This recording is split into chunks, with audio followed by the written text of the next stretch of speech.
कैसे हो आप लोग। आज के इस क्लास 9 फिजिक्स के वीडियो में हम लोग पिछले वीडियो के आगे का जानेंगे। पिछले वीडियो में मैंने आपको स्थितिज ऊर्जा, गतिज ऊर्जा के बारे में बताया था तथा गतिज ऊर्जा के सूत्र का निगमन करवाया था। यदि उसमें कोई दिक्कत हो तो पूछ सकती हैं।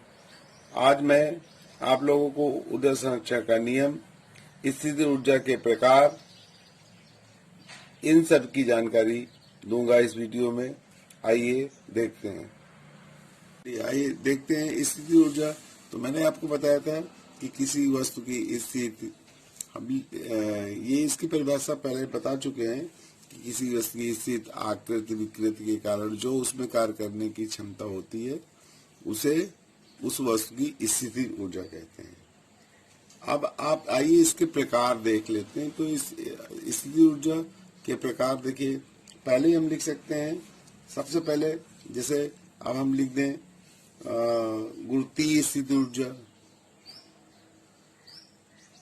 गुरुत्वीय स्थितिज ऊर्जा।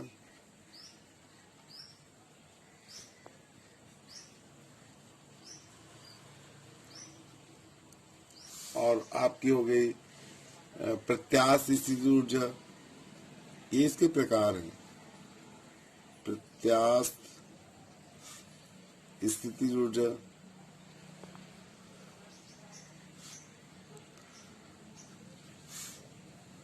तीसरा हो गया।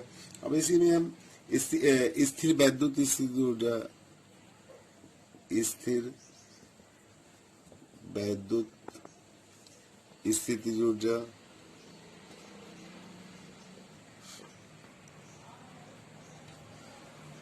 चुंबकीय स्थितिज ऊर्जा हो जाएगा, चुंबकीय स्थितिज ऊर्जा। पांचवा रासायनिक ऊर्जा भी लिख सकते हैं, रासायनिक ऊर्जा।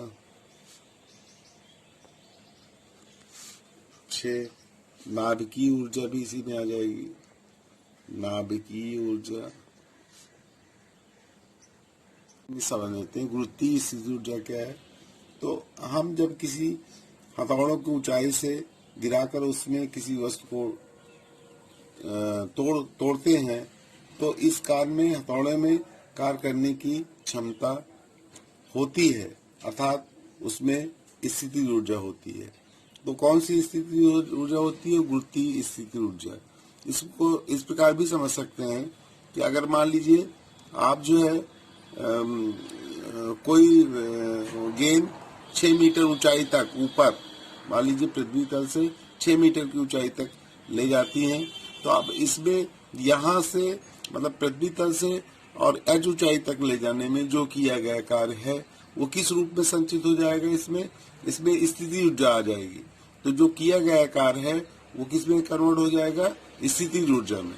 अर्थात स्थितिज ऊर्जा, इसमें ऊर्जा है क्योंकि अगर इसको छोड़ देंगे तो नीचे गिर जाएगी, अर्थात इसमें कार्य करने की क्षमता है।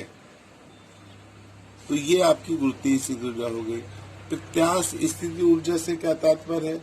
तो अब इसको समझने के लिए हम ये कह सकते हैं, जैसे घड़ी में चाबी जो लगी होती है उसको हम भाई उस चाबी भरते हैं, इसका मतलब है वो स्प्रिंग में तनाव आता जाता है और फिर वो स्प्रिंग धीरे धीरे खुलती है, जिससे घड़ी की सुई को वो निरंतर चलाती रहती है।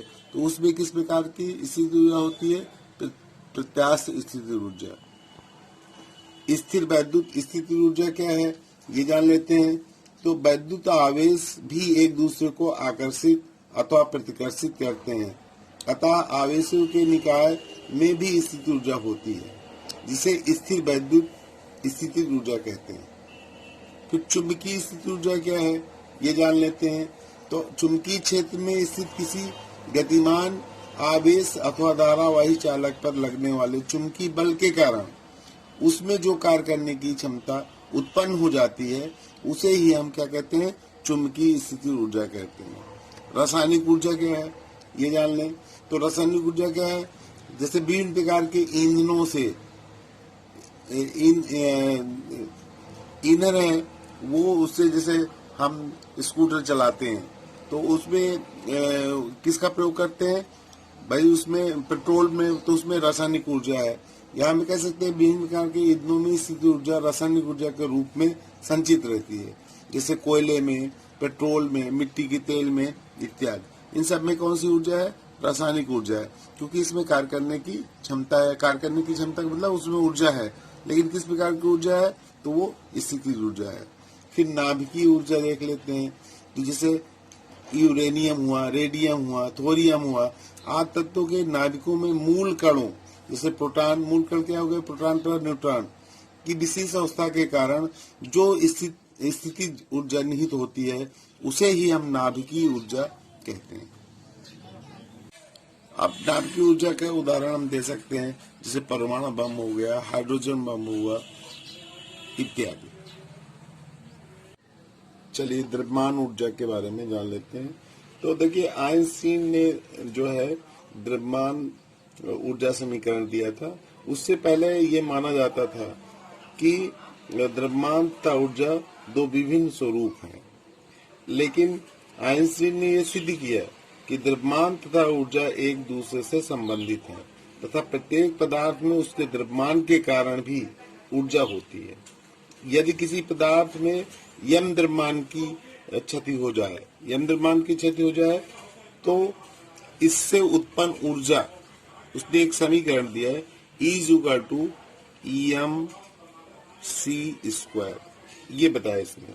जहां पर हम ये दिखा सकते हैं, ई से हो गया आपका ऊर्जा,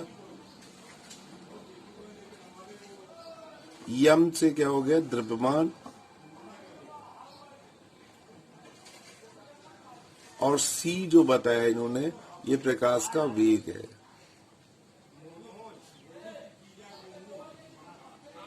वेग ये है।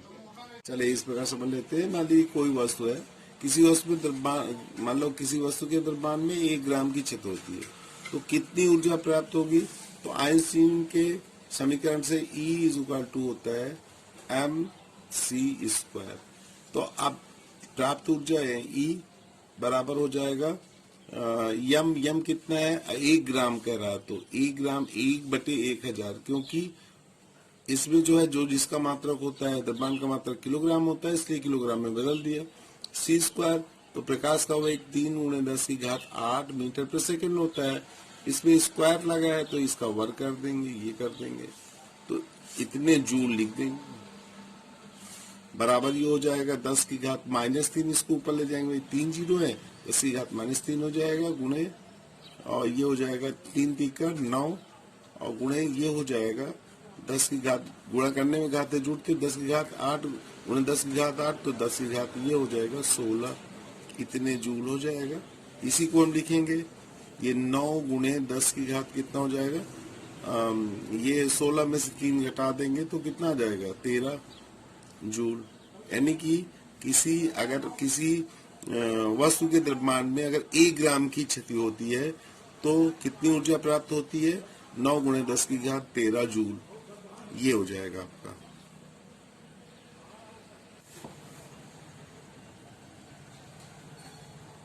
आइए देख लेते हैं गुरुत्वीय स्थिर ऊर्जा के सूत्र का निगमन कैसे करते हैं।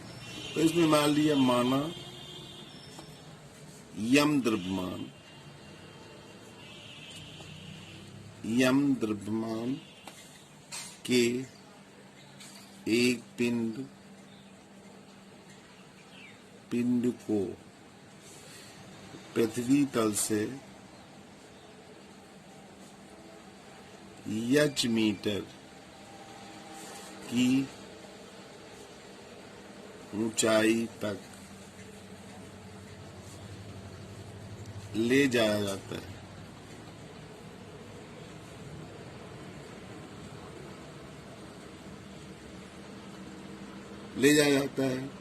तो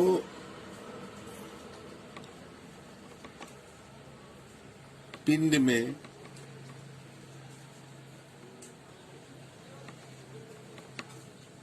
स्थितिज ऊर्जा तो किसके बराबर हो गए? ये हो जाएगा किए गए कार्य के बराबर हो जाएगा।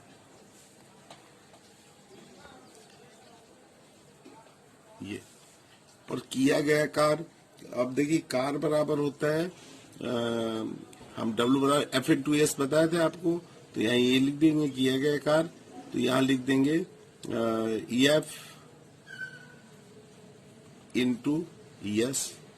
अब यहाँ पर हम लिखेंगे F इंटू S, तो F क्या हो जाएगा? देखिए इसमें यहाँ जो वस्तु का भार होगा, अर्थात F की, जैसे अब F is equal to M into A पढ़ा है, F is equal to M into G, ये देखिए दोनों होता है, जब M A और F is equal to mg। mg क्या है? यही वस्तु का भार है, तो जो बल होगा वस्तु के भार के बराबर होगा, तो यहाँ हम लिख देंगे mg, और जो चली गई दूरी है वो हम ऊंचाई पे ले जा रहे हैं, तो s की जगह h लिख देंगे। और जो पिंड में स्थिति ऊर्जा है किसके बराबर होगी? किए गए कार्य के बराबर हो जाएगा। तो यहाँ हम लिख सकते हैं अर्थात स्थिति ऊर्जा बराबर, लिख दिया हमने पिंड की स्थिति ऊर्जा बराबर पिंड में किया गया कार्य, पिंड में किया गया कार्य, तो F इंटू एस, तो यानी कि आप इसमें F किसके बराबर हो जाएगा? भार mg के बराबर हो जाएगा, और ये S की जगह H लिख देंगे, तो ये हो जाएगा स्थिति ऊर्जा बराबर स्थितिज ऊर्जा बराबर हो जाएगा mgh, ये हो जाएगा। इस फार्मूले का भी प्रयोग हम आंकिक प्रश्नों को हल करने में करेंगे। चलिए आइए देखते हैं ऊर्जा रूपांतरण के व्यवहारिक उपयोग। अब क्या क्या है, जैसे कि जब भी हम कोई कार्य करते हैं तभी ऊर्जा एक रूप से दूसरे रूप में बदलती है। जैसे उदाहरण हम ले लेते हैं, जब हम पत्थर फेंकते हैं तो हमारे शरीर की ऊर्जा, जो शरीर की ऊर्जा होती है, ऊर्जा पत्थर, जब हम ये कह सकते हैं पत्थर की गति ऊर्जा में बदलती है। यदि हम बहुत देर तक पत्थर फेंकते रहे तो हमारे शरीर की ऊर्जा कम हो जाती है तथा हम थक जाते हैं। तो इस प्रकार हम कह सकते हैं कि ऊर्जा रूपांतरित होती है। अब अन्य उदाहरण हम देख सकते हैं, जैसे वैद्युत ऊर्जा को ध्वनि ऊर्जा में रूपांतर, जैसे इसका एक एग्जांपल ले लेना है। जैसे वैद्युत ऊर्जा है, वैद्युत ऊर्जा का ध्वनि ऊर्जा में रूपांतरण होता है। किसके माध्यम से? जैसे लाउड स्पीकर जो होता है वो क्या करता है? वैद्युत ऊर्जा को किसमें बदलता है? ध्वनि ऊर्जा में बदल देता है। जैसे रासायनिक ऊर्जा का प्रकाश व ऊर्जा में रूपांतरण, तो जैसे मोमबत्ती हम जला देते हैं, दूसरा हम लिख सकते हैं कि जैसे मोमबत्ती का जलना, तो अब मोमबत्ती जिसमें रासायनिक ऊर्जा है, तो रासायनिक ऊर्जा किसमें बदल रही है? भाई मोमबत्ती का जलना रासायनिक ऊर्जा हुई, और ये किस में बदल रही है? प्रकाश भी दे रही है और उसकी जो है स्थिति भी बदल रही है। अर्थात हम कह सकते हैं कि मोमबत्ती का जलना एक रासायनिक परिवर्तन तो है, लेकिन इसके साथ साथ हमें क्या मिल रहा है? ऊष्मा भी मिल रही है, भाई गर्म ऊष्मा भी मिलेगी और प्रकाश भी मिलता है। अब इसी प्रकार इसके रूपांतरण के कई उदाहरण हैं, उनको आप देखिएगा बुक से।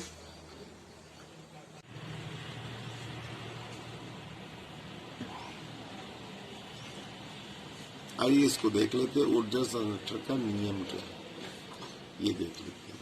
तो देखिए ऊर्जा संरक्षण का नियम क्या है? तो ऊर्जा को न नष्ट किया जा सकता है और न ही उत्पन्न किया जा सकता है, बल्कि ऊर्जा को एक रूप से दूसरे रूप में क्या किया जा सकता है? परिवर्तित किया जा सकता है। अतः हम कह सकते हैं विश्व की संपूर्ण ऊर्जा का परिमाण स्थिर रहता है। यही ऊर्जा संरक्षण का नियम है। अब इसके जो उदाहरण है वो हम अगले वीडियो में आपको बताएंगे। राधे राधे बच्चों।